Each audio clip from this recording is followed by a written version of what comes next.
Olá, queridos irmãos. No De Casa em Casa dessa semana, nós vamos falar sobre a continuidade da missão da igreja e vamos examinar um pouquinho Atos, capítulo 10 e 11.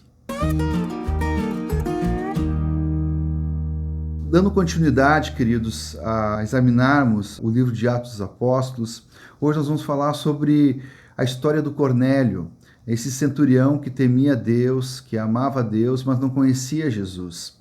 Certa vez ele está orando e tem uma visão de um anjo. E esse anjo aparece para ele, dizendo que Deus ouviu as suas orações e aceitou a sua esmola.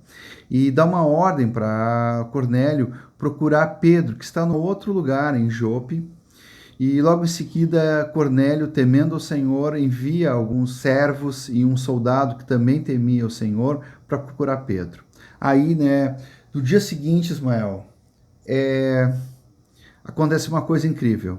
Está Pedro orando e ele entra num êxtase e tem uma visão de um lençol enorme descendo do céu, onde havia todo tipo de animais. E esse lençol vinha descendo e ele ouve uma voz, uma ordem de Deus dizendo: mata e come.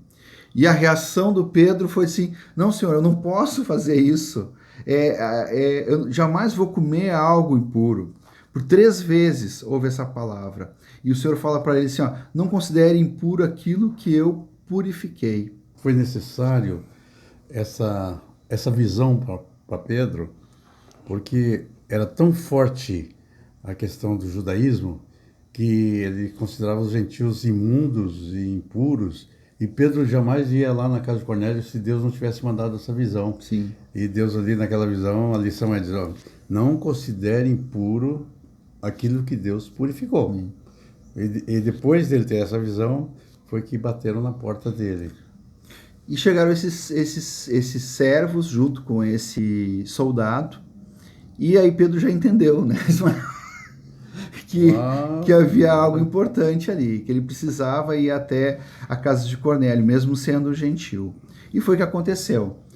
Chegando lá, fala que uma coisa muito preciosa é que nessa espera de Pedro, Cornélio começa a chamar os amigos mais íntimos, a sua família, as pessoas que ele conhecia. Ele era um homem muito respeitado pelos judeus.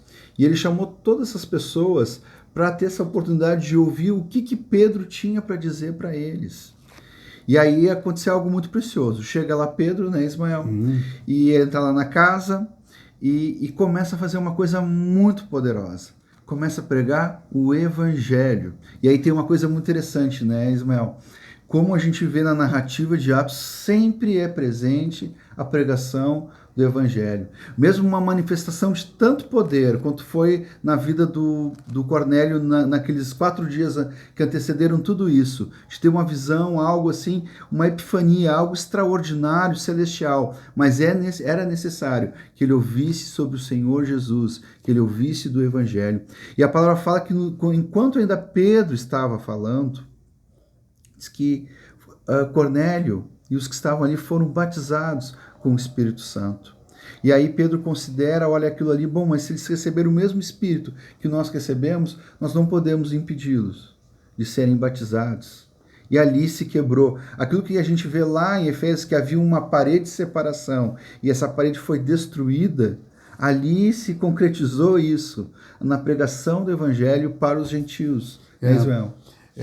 Realmente a gente vê o Evangelho chegando em 2 etapas, podemos dizer assim. No dia de Pentecostes, ela chegou para os judeus, embora tivesse muita gente de outras nações lá, mas era mais específico com o judeu.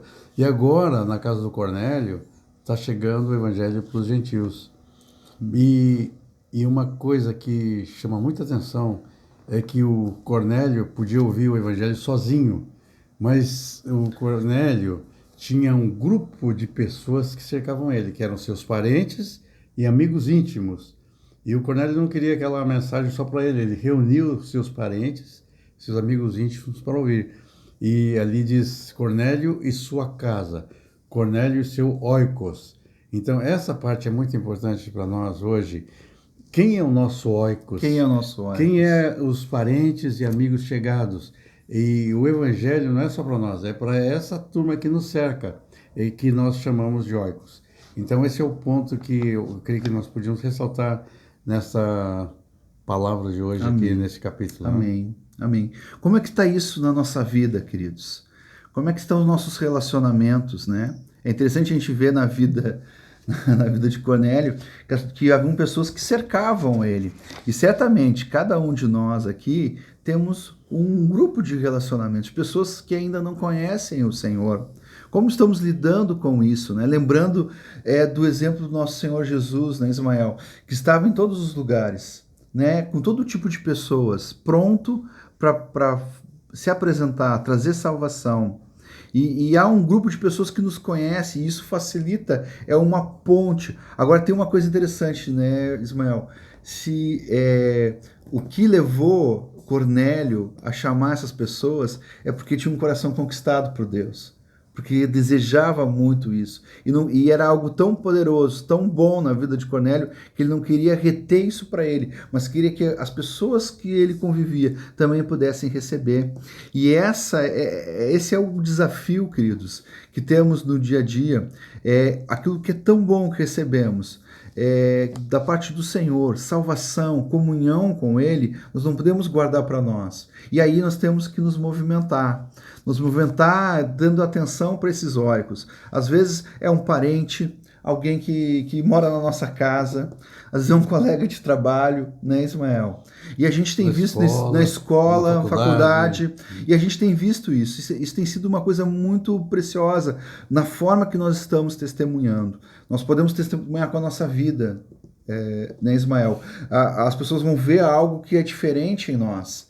Nós estamos comentando aqui, antes de gravar o vídeo, que Cornélio, ele quando vê Pedro, ele se prostra. Que tipo de pessoa, o que brilhava na vida desse homem, ao ponto de ele ver aquela pessoa, Pedro, né? Como é que as pessoas estão nos vendo? Elas estão vendo Jesus em nós.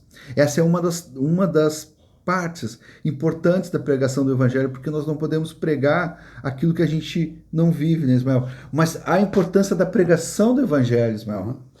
Uma coisa interessante também é que a gente vê uma dificuldade do Pedro para se relacionar com o gentio. Nós olhamos isso que aconteceu com Pedro, mas acontece conosco também de uma outra maneira. Nós, quando nos tornamos discípulos, aí começamos a nos relacionar só com os discípulos. Uhum. E achamos temos uma dificuldade, não, aquele é o pessoal pecador, é outra turma. Mas nós temos que lembrar que Jesus se relacionava com os pecadores. Sim. E ele disse, eu vim buscar e salvar o que se havia perdido. Então o Senhor quer chegar nessa turma. Quem são os pecadores que estão ao nosso redor? Vizinhos, colegas de trabalho, colegas da escola, como já falamos, né? Então é esse pessoal que o Senhor quer atingir. E foi o que Cornélio fez, ele chamou seus parentes, amigos chegados para levar o evangelho para eles também. Então nós temos que abrir o nosso coração para andarmos com a família de Deus, mas também estar aberto para os de fora, o nosso oikos, atingir essas pessoas com o evangelho poderoso e salvador. Amém. Como aconteceu com Cornélio, e os seus, porque todos ali foram batizados com o Espírito Santo. Então atingiu o Cornélio e o seu oikos, a sua família, os amigos. Amém. Glória a Deus. É isso, queridos. Nós temos aí uma boa oportunidade nesses dias, ou pelo menos até a volta do Senhor, de estarmos atentos a essas oportunidades. Vamos meditar nessas coisas, vamos repartir, compartilhar com os irmãos e vamos praticar. Deus abençoe cada um de vocês aí. Até mais. Amém. Tchau, tchau.